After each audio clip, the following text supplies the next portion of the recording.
Oxford E L T speaking exam کے حوالے سے آج ہم بات کریں گے سیکنڈ پارٹ کی، کہ جس میں اسٹوڈنٹ سے کہا جاتا ہے کہ وہ 3 سے 5 منٹ تک انگریزی کے ایک ٹاپک کے اوپر کر سکے۔ ضروری ہے کہ آپ کو پتہ ہونا چاہیے کہ آپ کون کون سے ٹاپک ایکسپیکٹ کر سکتے ہیں۔ تو اس میں اگر ہم جنیرک ٹاپک کی بات کریں تو آپ ایکسپیکٹ کر سکتے ہیں technology, education, food, health, education, tourism. These kind of topics you can expect in Oxford ELT speaking part 2. اب اگر ٹاپکس بہت براڈ ہوتا ہے تو آپ کو چاہیے کہ ٹاپک کو کس طرح نیرو ڈاؤن کیا جا سکتا ہے، ٹاپکس کو کس طرح آپ ریسٹرکٹ کر سکتے ہیں، ٹاپک کو آپ کس طرح اسپیسیفک بنا سکتے ہیں۔ اس کے بہت زیادہ آسان ٹیکنیکس ہے، آپ آسانی کے ساتھ ایک جنیرک ٹاپک کو، ایک براڈ ٹاپک کو نیرو ڈاؤن کر سکتے ہیں۔ تو سب سے پہلے آپ نے یہ کرنا ہے کہ آپ نے ٹاپک کو نیرو ڈاؤن کرنا ہے۔ دوسرا آپ نے یہ کرنا ہے کہ یہ جو ٹاپکس ہم بتا رہے ہیں ان ٹاپکس میں آپ نے اپنے ووکیبلری کو ڈیولپ کرنا ہے۔ اور تیسرا جو سب سے امپورٹنٹ ایلیمنٹ ہے وہ یہ ہے کہ کس طرح آپ اپنے پریزنٹیشن کو آرگنائزڈ فارم میں بول سکتے ہیں۔ تو آپ کو پتہ ہوتا ہے کہ انگریزی میں رائٹنگ سکل جو ہے اور اسپیکنگ سکل جو ہے، ان دو سکلز کو پروڈکٹیو سکلز کہا جاتا ہے، اور یہ دونوں سکلز ایگزامینرز کمپیئر کرتے ہیں۔ تو جب آپ اسے لکھتے ہیں، آپ کے اسے میں 4 پیراگرافس ہوتے ہیں، تو آپ کے پریزنٹیشن میں بھی 4 پیراگرافس ہونے چاہیے۔ Number 1 your introduction where you try to outline your presentation, and number 2 you need to give the advantages of the topic, that is your body paragraph 1۔ اس کے بعد آپ ڈس ایڈوانٹیج پیراگراف کے اوپر بات کرتے ہیں، وہ آپ کا ڈس ایڈوانٹیج پیراگراف نمبر وہ ہوتا ہے، اور یہ پیراگراف نمبر 3 ہوتا ہے۔ اسی طرح فائنل پیراگراف جو ہے وہ آپ کا کنکلوڈنگ پیراگراف کہلاتا ہے۔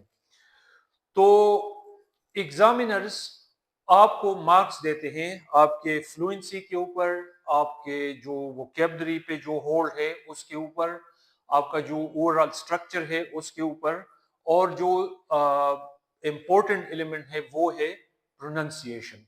تو یہ 4 براڈ ایریاز ہے کہ اگر آپ ان 4 براڈ ایریاز پہ کام کریں تو آپ آسانی کے ساتھ اپنا آکسفورڈ ای ایل ٹی کا جو پریزنٹیشن والا جو پارٹ ہے وہ آپ آسانی کے ساتھ پاس کر سکتے ہیں۔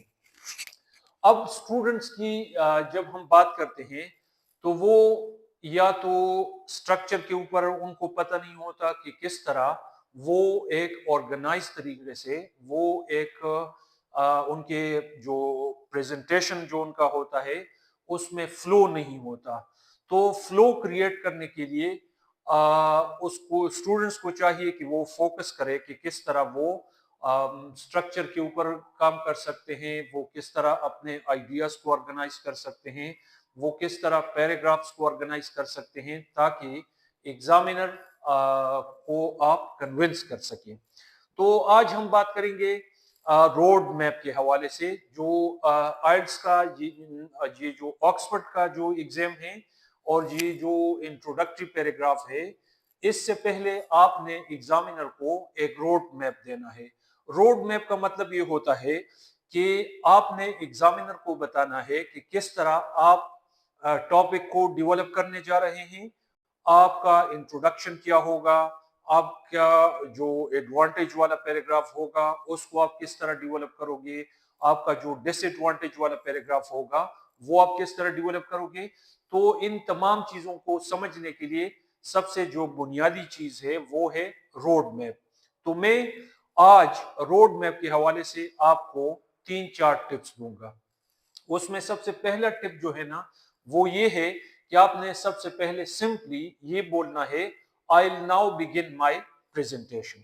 اس کے بعد آپ نے ٹاپک کو انٹروڈیوس کرنا ہے، اور جو آپ کا دوسرا سینٹنس ہے وہ اس طرح ہوگا The topic of my presentation is the advantages and disadvantages of watching television۔ اس کے بعد آپ کا جو تیسرا سینٹنس ہوگا اس میں آپ نے ایگزامینر کو ایک روڈ میپ پرووائڈ کرنا ہے کہ آپ کیا کرنے جا رہے ہو. تو آپ کا جو تیسرا سینٹنس ہوگا وہ اس طرح ہوگا: I have divided my presentation into 3 parts. First, I'll introduce the topic, then I'll discuss the pros and cons, and finally I'll conclude my presentation. تو اگر آپ اس طرح روڈ میپ پرووائڈ کرو گے تو اس سے آپ کی فلوئنسی بھی اچھی ہو جائے گی، آپ کا جو کانفیڈنس لیول ہوگا وہ بھی اچھا ہو جائے گا، اور مور امپورٹنٹلی آپ ایگزامینر کو کنونس کر سکو گے کہ آپ جو کچھ بول رہے ہیں وہ افیکٹو ہے، وہ ویل آرگنائزڈ ہے، اور آپ آسانی کے ساتھ آپ کا جو ویو ہے، آپ کا جو پوائنٹ آف ویو ہے، آپ کا جو سٹانس ہے، آپ کا جو موقف ہے، وہ آپ آسانی کے ساتھ کمیونیکیٹ کر سکتے ہیں. Thank you.